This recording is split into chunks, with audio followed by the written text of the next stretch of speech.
الحكيم ولا حول ولا قوة تعالى. Pada malam yang berbahagia ini, insya-Allah pada malam ini saya menggantikan Al-Fadhil Ustaz Abdul Nasir, dan insya-Allah kita akan menyambung berkenaan dengan tahsin tilawah Al-Quran kita. Dan kita sudah berada pada halaman yang ke-512, Al-Juz'u Sadis wal Ishrun, juzuk yang ke-26, surah Al-Fath ayat yang ke-10. InsyaAllah bagi yang berkelapangan boleh sama-sama kita dapat dengan Al-Quran, dan juga boleh juga buka kepada telefon bimbit masing-masing. Sekali lagi kita berada pada halaman 512, juzuk yang ke-26, surah Al-Fath ayat yang ke-10. InsyaAllah kita menyambung berkenaan dengan Sulh Hudaybiyah ataupun perjanjian Hudaybiyah, dan berlakunya suatu perjanjian di antara Nabi dan juga para sahabat, yakni Bai'atul Ridwan. Dan kemudianlah rentetan itulah pembukaan ataupun Fathul Khaybar, kemudian pembukaan kota Mekah, berlanjutan daripada perkara tersebut. InsyaAllah sekali lagi 512, Al-Juz'u Sadis wal Ishrun, juzuk 26, Suratul Fath, surah yang ke-48 ke susunan Mushaf, ayat yang ke-10 insyaAllah. Pada cilik kita sudah berada pada 11 Rabiul Awal. 11 Rabiul Awal, bulan yang mana dilahirkan baginda Nabi sallallahu alaihi wasallam. Walaupun khilaf di kalangan para ulama bilakah tarikh yang sebenarnya, tapi yang masyhur di sisi kita adalah 12 Rabiul Awal. Kita cuti dan sebagainya. Ala kulli hal, bulan ini bulan yang barakah, yang Allah SWT saja memilih supaya dilahirkan baginda Nabi SAW. Boleh saja Allah SWT pilih Nabi lahir bulan yang lain. Bulan Rabiul Awal tidak begitu masyhur di kalangan orang Arab, tapi setelah lahirnya baginda Nabi SAW, bulan itu masyhur dengan keberkatan Nabi SAW. Boleh saja Allah Ta'ala memilih hari Jumaat untuk dilahirkan baginda Nabi, tapi Allah Subhanahu Wa Ta'ala tidak mahu orang menyangka Nabi mulia kerana lahir pada hari Jumaat, mulianya hari Jumaat, tetapi hari Isnin menjadi mulia kerana kelahiran Nabi SAW. Allah juga Subhanahu Wa Ta'ala sebut di dalam Quran, tilkar rusulu faddalna ba'dahum ala ba'd, itulah rasul-rasul yang telah kami utuskan dan kami lebihkan sebahagian daripada sebahagian yang lain dengan kelebihan-kelebihan yang tertentu. Dalam seterusnya Allah Ta'ala sebut wa rafa'a ba'dahum darajat, dan ditinggikan pangkat, ketinggian, martabat sebahagian daripada mereka beberapa darajat. Jadi dapatlah kita faham daripada ayat tersebut bahawa Nabi dan juga Rasul ini semuanya mulia di sisi Allah Subhanahu Wa Ta'ala, tetapi di antara mereka pun ada tingkatan-tingkatan. Seterusnya yang kita biasa dengar adalah 25 Rasul, itu nama-nama mereka disebut dalam Quran. Kemudian Rasul Ulul Azmi, 5 orang Nabi, ikut turutannya Nabi kita Muhammad SAW. Yang kedua Nabi Ibrahim AS, yang ketiga Nabi Musa AS, yang keempat Nabi Isa AS, yang kelima Nabi Nuh AS. Kemudian Nabi-Nabi yang lain. Dan disebut oleh para ulama, bila kita membaca Al-Quranul Karim dan kita lihat bagaimana Allah Subhanahu Wa Ta'ala berinteraksi dengan Nabi-Nabi yang lain, dan juga bagaimana Allah Subhanahu Wa Ta'ala berinteraksi dengan Nabi kita Muhammad SAW. Ini pendahuluan sikitlah sempena bulan Rabiul Awal. Ketika mana Nabi Musa alaihissalam mohon kepada Allah Subhanahu Wa Ta'ala supaya dilapangkan dadanya dengan doa yang masyhur yang biasa kita dengar dan juga kita amalkan. Qala rabbi shrah li sadri. Nabi Musa berdoa kepada Allah Subhanahu Wa Ta'ala, wahai Tuhanku, lapangkanlah bagiku dadaku. Tetapi kepada baginda Nabi sallallahu alaihi wasallam, Nabi kita Muhammad sallallahu alaihi wasallam, Allah Subhanahu Wa Taala memberi kepada beliau tanpa beliau minta. Ayat surah yang biasa kita baca, alam nashrah laka sadrak, bukankah kami ya Muhammad telah melapangkan dada kamu. Nabi Musa minta rabbi shrah li sadri, tetapi kepada baginda Nabi SAW Allah Ta'ala memberi kelapangan kepada beliau tanpa beliau minta. Itu satu kedudukan, kemuliaan yang Allah Ta'ala beri. Nabi Musa AS berdoa kepada Allah, wa yassir li amri, ya Allah permudahkanlah urusanku. Kepada Nabi kita Muhammad SAW Allah Ta'ala beri tanpa diminta, wa nuyassiruka lil yusra, dan kami tetap memberikan kemudahan kepadamu wahai Muhammad.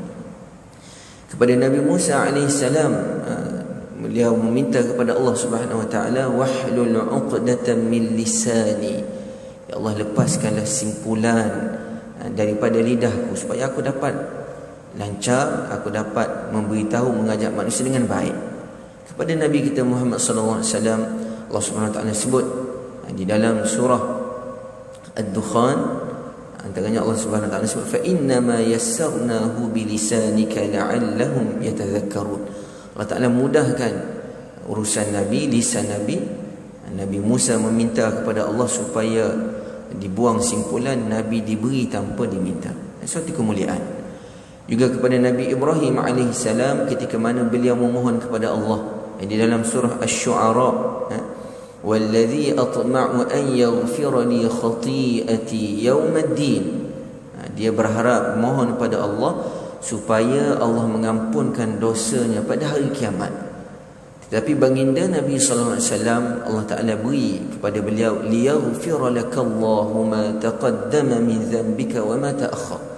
Allah Ta'ala mengampunkan dosa Nabi tanpa Nabi minta, ya, sama ada yang akan datang ataupun yang telah lepas. Cuma di sini dibincang oleh para ulama bagaimanakah bila dinisbahkan dosa kepada para Nabi.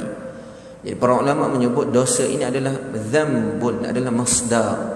Masdar ini boleh saja dinisbahkan kepada fa'ilihi, orang yang melakukan dosa tersebut, ataupun kepada maf'ulihi, dosa yang dilakukan kepada orang tersebut.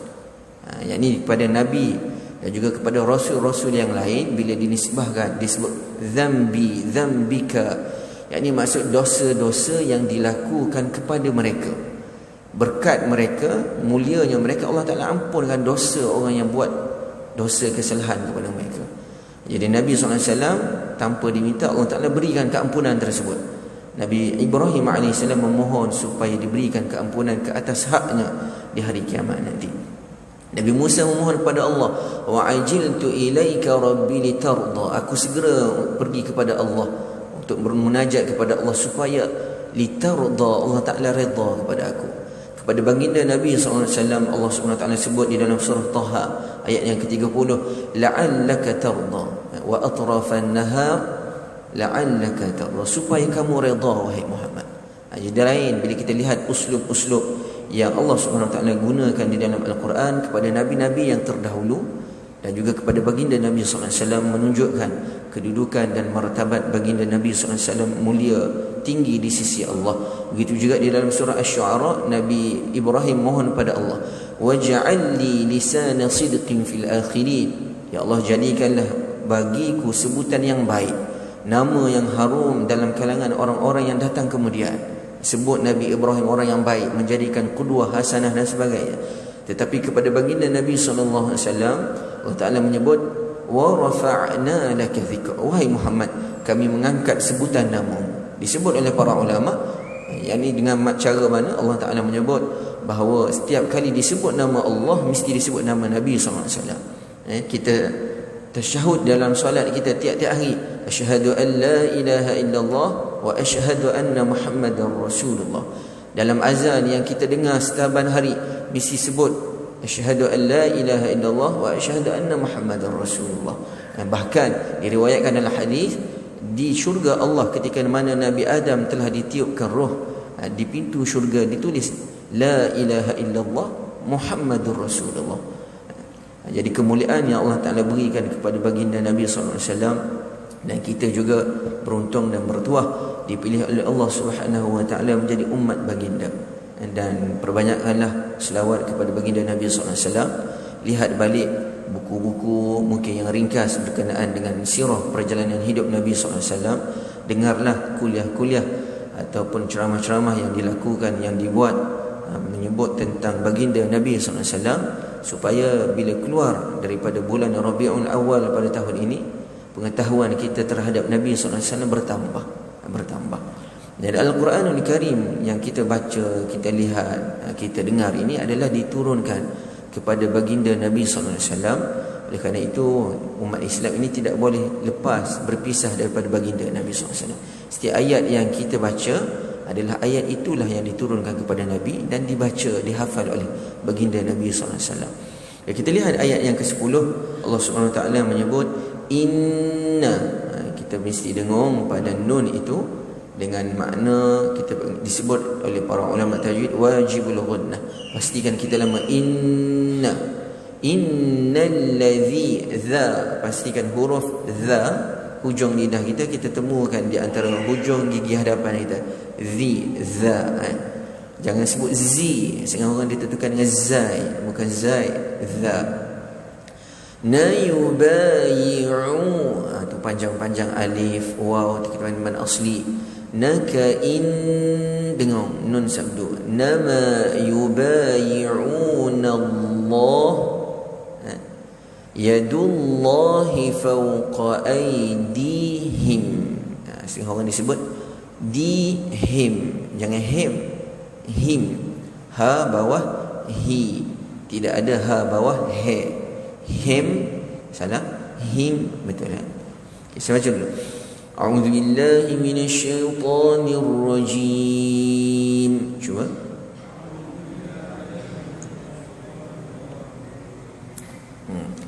Bismillahirrahmanirrahim.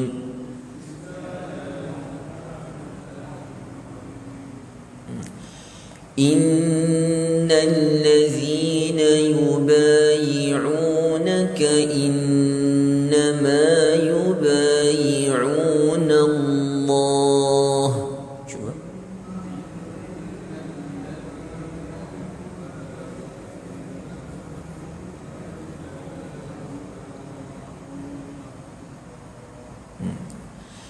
Yadullahi fawqa aydihim.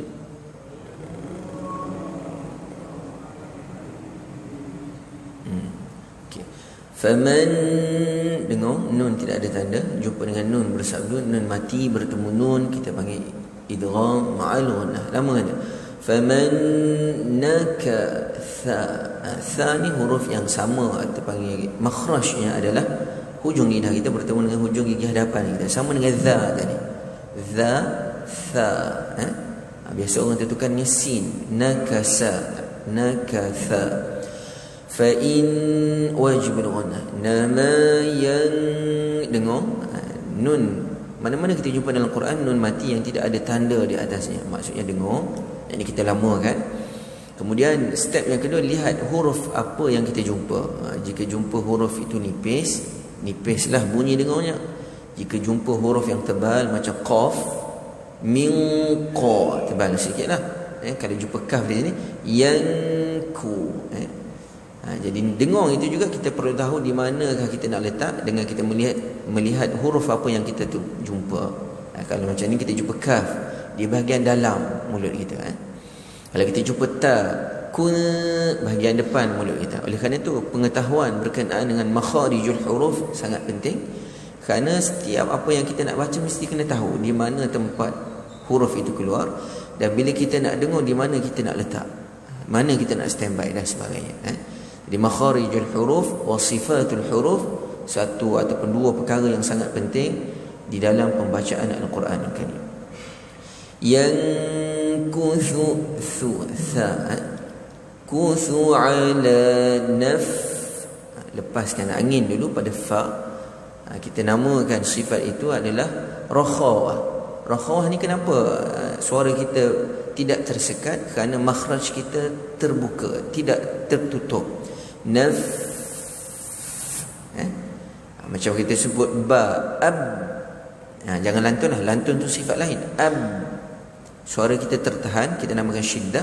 Kenapa? Makhraj tutup rapat. Ab, Adapun fa salah satu daripada huruf kita panggil rikh ataupun rakhaw, yakni naf. Jangan sebut fa dengan merapatkan dua bibir mulut. Ada setengah orang dia sebut begitu. Fa dia sebut dengan pa. Tak, kita fa, pertengahan bibir bawah bertemu dengan gigi atas. Fa nafsi. Kalau kita baca dua bibir nab, dia akan jadi syiddah. Jadi salahlah bacaan kita. Lepaskan nafsi. Ada tempoh sebelum kita nak sebut si tu. Si jelaskan ha. فَمَنْ نَكَثَ فَإِنَّمَا يَنْكُثُ لِنَفْسِهِ. Cuba.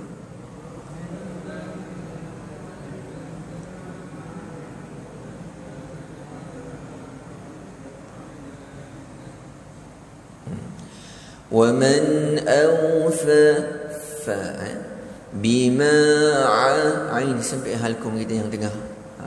Jangan sempit ni. Ahada alaihullah. Allah tebal panjang dua harakat. Hafasayuti, hamzah halkum kita yang paling bawah ni. Kalau kita cek tu macam ada tempat yang lubang sikit, dekat-dekat kawan satu. Hamzah kalau kita terangkat ke tengah sikit dia akan jadi ain. Setengah orang dia sebut setengah orang lagi jauh dia sebut tempat kaf fayukti. Bawah sikit fayukti. Hi lantunkan jim qalqalah sughra. Ajran, ra tebal. Jangan sebut ajran, ran. Azima, dha pun sama. Huruf yang hujung lidah bertemu hujung gigi depan, cuma dia tebal. Beza dengan dha, dha, zi tebal. Ma berhenti dengan dua harakat. Kita namakan dia mad iwad. وَمَنْ أَوْفَى بِمَا عَاهَدَ عَلَيْهُ اللَّهَ فَسَيُؤْتِيهِ أَجْرًا عَظِيمًا.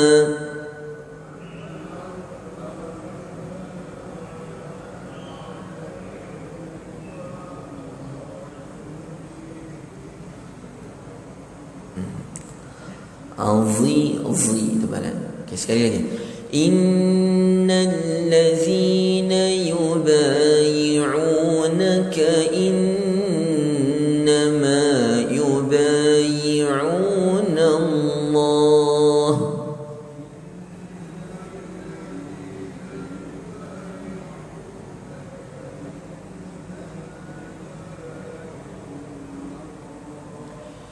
Yadullaha fawqa aydihim.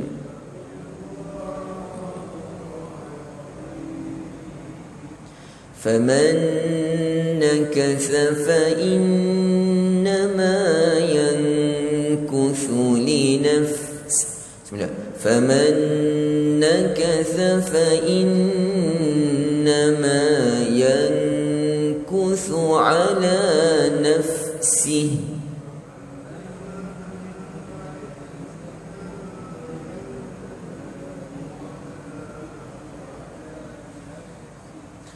وَمَنْ أَوْفَى بِمَا عَاهَدَ عَلَيْهُ اللَّهَ فَسَيُؤْتِيهِ أَجْرًا عَظِيمًا.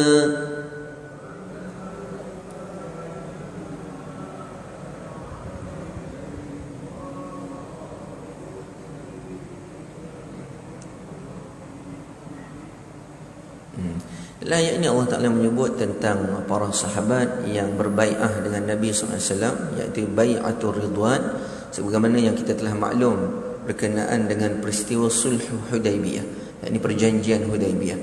Pada tahun yang ke-6, Nabi dan juga para sahabat lebih kurang 1,400 orang ataupun 1,700 orang dalam riwayat yang lain keluar daripada Madinah menuju ke Makkah untuk menunaikan haji. Bila perkara itu diketahui oleh orang Quraisy, orang Arab Quraisy, mereka hantar utusan nak tahu kenapa Nabi nak datang ke Makkah.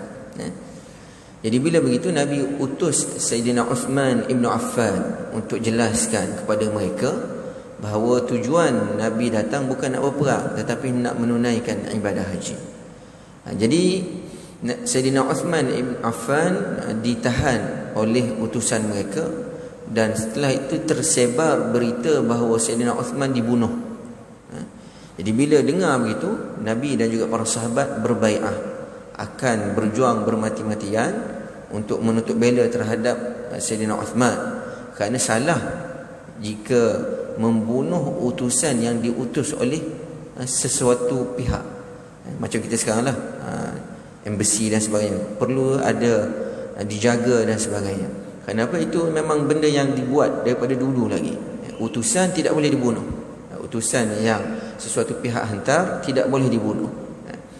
Tapi bila dengar begitu, Nabi berbai'ah dengan para sahabat akan berjuang sehingga titisan darah yang terakhir. Dan bila dengar bai'atul ridwan ini didengari oleh orang Quraisy hantar utusan mereka, iaitu diwakili oleh Suhail bin Amru, buat perjanjian dengan Nabi SAW di tempat yang dinamakan Hudaybiyah. Jadi adalah beberapa butiran perjanjian Hudaybiyah itu, dan banyak hikmah yang tersembunyi di dalam perjanjian tersebut, dan itu juga antara rentetan kepada pembukaan kota Mekah setelah itu.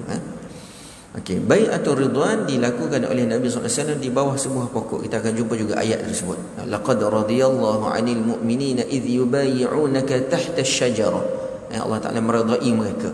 Disebut oleh para ulama, bila Allah Ta'ala redai mereka ni maksudnya ahli syurga. Jadi di kalangan para sahabat Nabi SAW yang dijanjikan dengan syurga ramai. Kita biasa dengar 10 orang mubasysyirina bil jannah.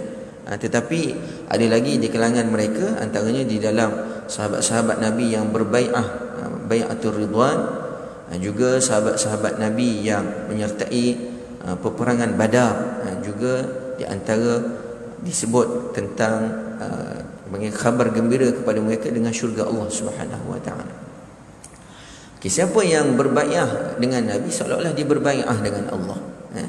Yadullah fawqa aydihim, terjemah harfiah, tangan Allah di atas tangan mereka. Memanglah mereka berbai'ah meletakkan tangan, tapi tak ada tangan Allah di situ. Disebut oleh para ulama yadullah yakni qudratullah, yakni Allah Subhanahu wa taala menguasai mereka. Yadullah, kekuasaan Allah, kekuatan Allah. Allah Ta'ala menguasai mereka, mengawasi mereka. Itu disebut panjang lebar lah berkenaan dengan ayat-ayat yang begini, kita sebut sebagai ayat mutasyabihat. Okey, siapa yang tidak menyempurnakan janjinya, keburukan itu akan ditimpakan kepada dia. Dan siapa yang menyempurnakan janji yang dia telah berjanji, Allah Subhanahu Wa Ta'ala akan kurniakan pahala yang besar kepada mereka. Okay, ayat seterusnya. Sayaqulu lakal mukhallafu, kha terbalik. Jangan kita sebut kha dengan kha. Ada orang sebut kha. Tidak. Kha adalah isti'la, huruf yang tebal. Tidak boleh kita sebut kha. Dia jadi seolah-olah istifham. Jadi kena sebut mukhallafu, jangan mukhallafu. Ana minal a'ra'in sampai halkum. Ada satu sifat yang kita namakan dia sebagai bainiyah, yakni bainal rakhawah wasyiddah, yakni tidaklah tertutup rapat makhraj ain dan juga tidaklah terbuka sebagaimana makhraj bagi huruf-huruf yang rakhawah, tetapi ada sebahagian kecil daripada laluan untuk suara keluar, dinamakan itu sebagai bainiyah. Yakni kita sebut tu ada a'ra, tak boleh a'ra, tak boleh lama sangat. Dia pertengahan di antara keduanya. Itu kita belajar di dalam sifat huruf. Minal a'rabi syaghalatna, panjang, amwaluna wa ahluna fastaghain tebal. Dan antara kesalahan yang sering berlaku adalah orang lantunkan ghain. Fastagha, dia bukan lantun, tahan saja. Fastaghfi, taghfi, jangan taghfi. Fir nipiskan ra, jangan fir tebal. Ra mati jika sebelumnya baris bawah nipis. Fir senyum ada. Fir lana, betul ya. سيقول لك المخلفون من الأعراب شغلتنا أموالنا وأهلنا فاستغفر لنا. Cuba.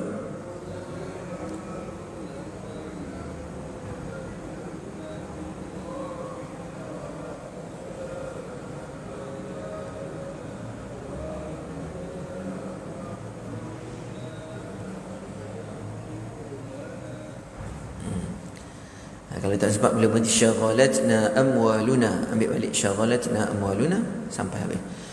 Yaquluna bi alsinatihim, tengok, ma laysa fi qulubihim, jangan bihim, jangan him Yaquluna bi alsinatihim ma laysa fi qulubihim.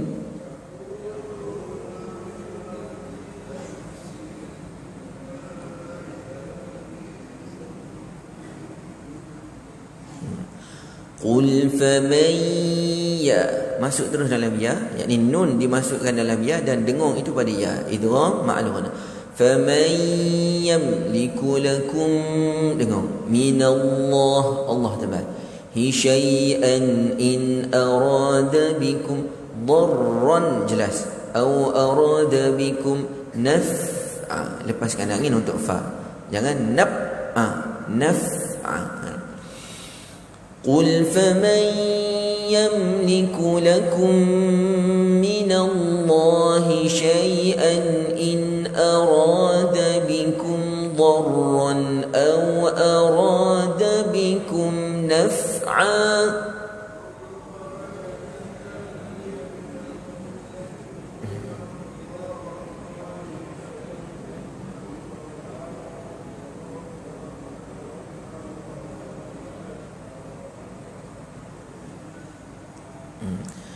بل كان الله بما تعملون خبيرا.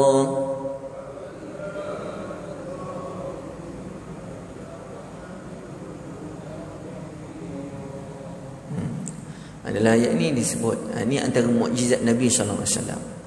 Jadi apabila habis perjanjian Hudaibiyah dan sebagainya, jadi bila Nabi nak balik ke Madinah, kerana apa? Kerana tidak jadi nak buat haji, dah bayar dam dan sebagainya, Allah Ta'ala turunkan wahyu, sayaqulu lakal mukhallafun, wahai Muhammad, bila kamu balik ke Madinah nanti, orang-orang ada di kalangan orang-orang yang tak nak sertai Nabi pergi ke Hudaibiyah, mereka takut nanti diserang oleh orang Quraisy dan sebagainya, mati, macam-macam lah.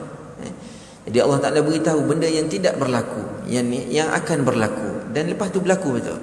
Ini salah satu daripada mukjizat bahawasanya Nabi SAW benar-benar utusan Allah.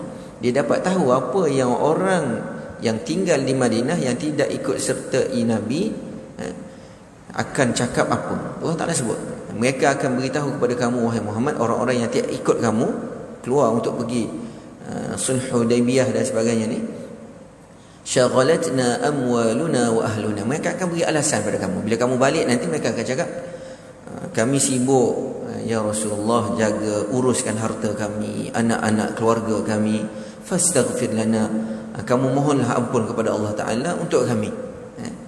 Jadi Allah Subhanahu Wa Ta'ala sebut yaquluna bi alsinatihim, sayaqulu ni kalau kita belajar bahasa Arab, yakni perkataan itu akan diberitahu oleh mereka. Mereka tak cakap lagi, akan diberitahu. Yakni itu mukjizat Nabi sallallahu alaihi wasallam, dapat mengetahui perkara yang akan datang, tahu dengan pemberitahuan daripada Allah Subhanahu Wa Taala. Dan sebenarnya apa yang mereka ucapkan itu Allah Taala sebut jelas-jelas, yaquluna bi alsinatihim ma laysa fi qulubihim, mereka sebut apa yang tidak ada pada hati mereka. Sebenarnya memang kita nak ikut pun, cuma buat alasan. Okay, seterusnya kita terus bacalah sebab masa pun dah suntuk. Bal dhanantum an lan yanqalib ar-rasul wal mu'minuna ila ahlihim abada.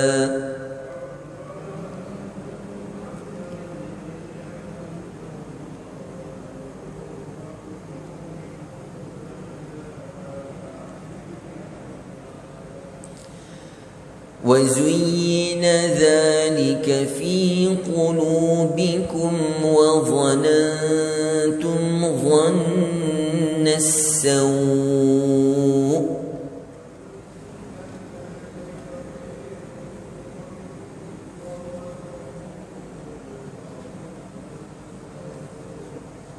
Baik, perhatian sikit bila kita berhenti kepada huruf hamzah.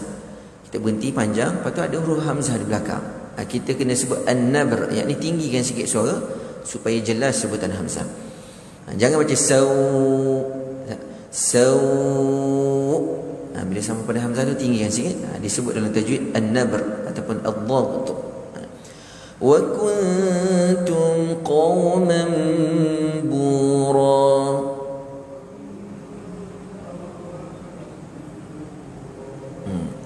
Allah tak nak sebut. Kenapa mereka tak nak sebut? Tak nak ikut Nabi SAW sebenarnya pada awal.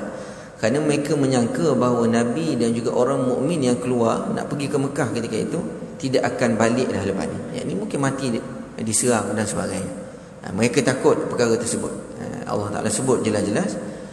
Dan mereka menyangka dengan sangkaan yang buruk. Wazanna saw, yakni Allah Ta'ala tidak akan bantu Nabi SAW dan juga orang mukmin. Itu sangkaan yang dhanna saw, sangkaan yang buruk yang tidak sepatutnya mereka sangka kepada Allah SWT.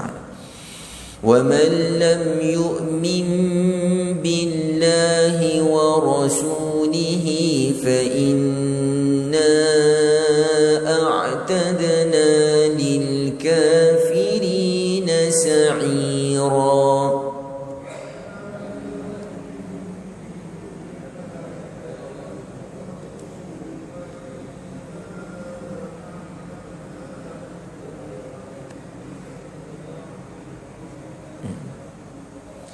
Siapa yang tidak beriman kepada Allah dan Rasulnya, kami sediakan bagi mereka api neraka yang menjulang-julang. Walillahi mulkus samawati wal ard.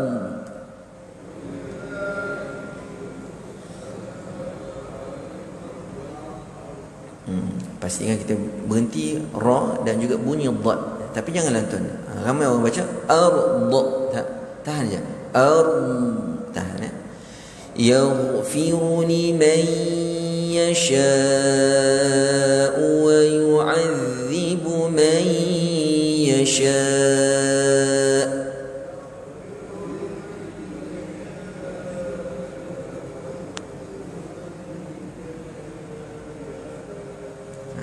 Bila berhenti pada hamzah naik sikit sya', jelas hamzah. Wa kana Allahu ghafurar rahima.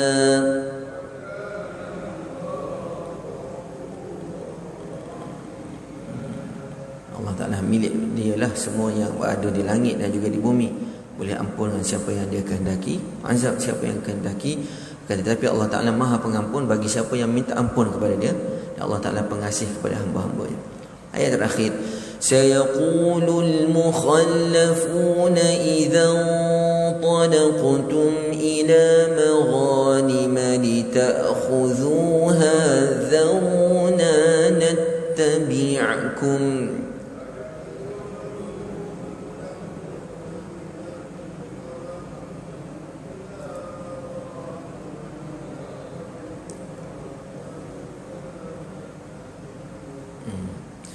يريدون أن يبدلوا كلام الله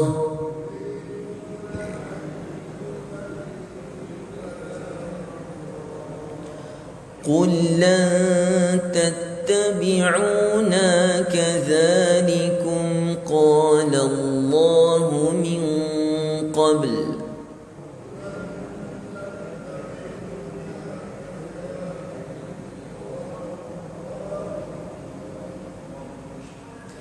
فسيقولون بل تحسدوننا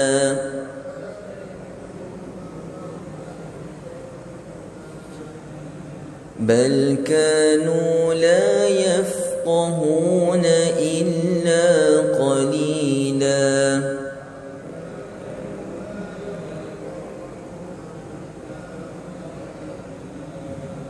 Selepas perjanjian Hudaybiyah ada satu pembukaan yakni Fathul Khaybar. Fathul Khaybar ni adalah harta rampasan perang yang diterima oleh orang mukmin yang paling besar, antara yang paling banyak. Dan dilakukan oleh orang-orang yang tidak ikut Nabi SAW dan nak ikut pula kat sini. Jadi sebenarnya Khaybar hanya untuk orang yang mengikut ataupun yang ada dalam perjanjian Hudaybiyah. Cukup sekadar itu. Kita tutup dengan tasbih kafar. Subhanakallahumma wa bihamdika asyhadu an la ilaha illa anta astaghfiruka wa atubu ilaik. Bismillahirrahmanirrahim. Innal insana lafi khusr. Assalamualaikum warahmatullahi wabarakatuh.